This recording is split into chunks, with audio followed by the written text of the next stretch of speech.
आज की रात मौसम बेहद खराब था और हाथ की खड़की सी ठंडी बूंदें नीचे गिर रही थीं। यह विस्तारित राष्ट्रीय हाईवे, जिसे दिन में भरपूर जीवन था, रात के समय अकेला और डरावना लग रहा था। रात की 2 बजे एक लोकल टैक्सी ड्राइवर नामक सुरेश अपने टैक्सी से एक गांव से आकर्षित हो रहा था। उसकी टैक्सी में कोई यात्री नहीं था और वह अकेला था, लेकिन उसे खुद को बिल्कुल भी अकेला महसूस नहीं हो रहा था। जैसे ही वह रास्ते पर बढ़ता गया, वह अजीब आवाजों को सुनने लगा। यह आवाजें उसके कानों में गूंजी जा रही थीं, लेकिन उसको लग रहा था कि उनका खुद की तरह होने का कोई अर्थ नहीं था। कौन है वहां? सुरेश अपने आप से पूछ बैठा, टैक्सी को रोककर। उसकी आवाज थम गई, लेकिन वह किसी का जवाब सुनने का इंतजार कर रहा था। कुछ मिनटों तक बर्फ के चलने के अलावा कुछ नहीं सुनाई दिया। फिर से वही आवाज आई, लेकिन इस बार वह थोड़ी दूरी पर थी। बचाओ, मेरी मदद करो।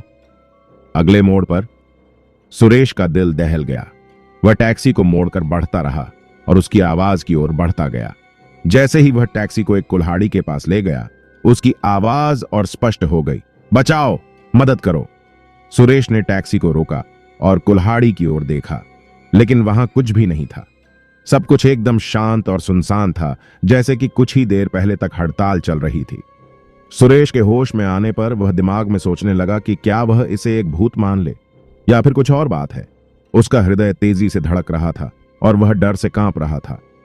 फिर वह आवाज की ओर देखता है, जो इस बार टैक्सी के पास से आ रही है। एक हल्की धड़कन के साथ वह अपनी दरवाजे को खोलता है और देखता है कि रास्ते पर कोई नहीं है। कौन है? सुरेश बिना सोचे समझे पूछता है। एक महिला की आवाज आती है, मेरी मदद करो कृपया। सुरेश वहीं खड़ा हो जाता है, खौफजदा होकर कि वह किसी भूतिया चीज का शिकार हो रहा है। उसकी टैक्सी के आसपास कुछ भी नहीं दिखाई देता है और वह सिर्फ महिला की आवाज को सुन सकता है, लेकिन उसकी पहचान नहीं कर पा रहा है। महिला की आवाज बदल जाती है और वह कहती है, मुझे यहां से जाना है, कृपया मेरी मदद करें। सुरेश की डरी हुई आवाज बोलती है, मैं एक टैक्सी ड्राइवर हूं, आप कौन हैं? आपका नाम क्या है? महिला कहती है, मेरा नाम पूजा है, कृपया मेरी मदद करें, मुझे इस जगह से जाना है। सुरेश का हृदय धड़क रहा होता है, लेकिन वह फिर से सोचता है कि यह सब कुछ क्या हो सकता है। बाद में उसने अपने आप को संभालता हुआ, ठीक है, मैं आपकी मदद करूंगा। सुरेश ने अपना फैसला किया। वह महिला को अपनी टैक्सी में बैठाता है और वे रास्ते पर चलने लगते हैं। जैसे ही महिला सुरेश की टैक्सी में बैठती है, उसका चेहरा सुनहरा हो जाता है और वह अचानक खुशी से हंसने लगती है। धन्यवाद, आपने मेरी मदद की, आपको अच्छा लाभ मिलेगा। सुरेश को यह अचानक अजीब लगने लगता है, लेकिन वह धीरे धीरे चलता रहता है, निरंतर महिला की आवाज की सुनता है और वह कुछ कह नहीं बोल पा रहा है। थोड़ी देर के बाद जब वह टैक्सी को एक जंगली और डरावनी जगह पर ले जाता है, महिला उस जगह पर फिर बदल जाती है और उसका चेहरा एक और स्वरूप में बदल जाता है। उसकी आंखों से लहूलुहान हो रहा है और उसकी हंसी का और जोर से बदल जाता है।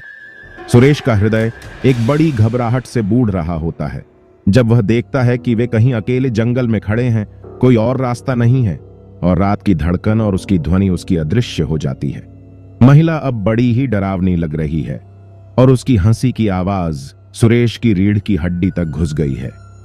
यह क्या हो रहा है? सुरेश डर के मारे पूछता है। महिला हंसती है, तुमने मेरी मदद कर ली और अब तुम्हारा समय आ गया है। फिर से उसकी हंसी बदल जाती है और वह रात के अंधेरे में बेखौफ दिखाई देने लगती है। सुरेश की सांसें तेज हो जाती हैं और वह उस भूतनी से बचने का तरीका ढूंढ रहा है, लेकिन वह अकेला है और वह कहीं भी नहीं जा सकता। महिला का चेहरा फिर से बदल जाता है और वह जोर जोर चिल्लाते हुए कहती है, अब तुम्हारा समय आ गया है सुरेश।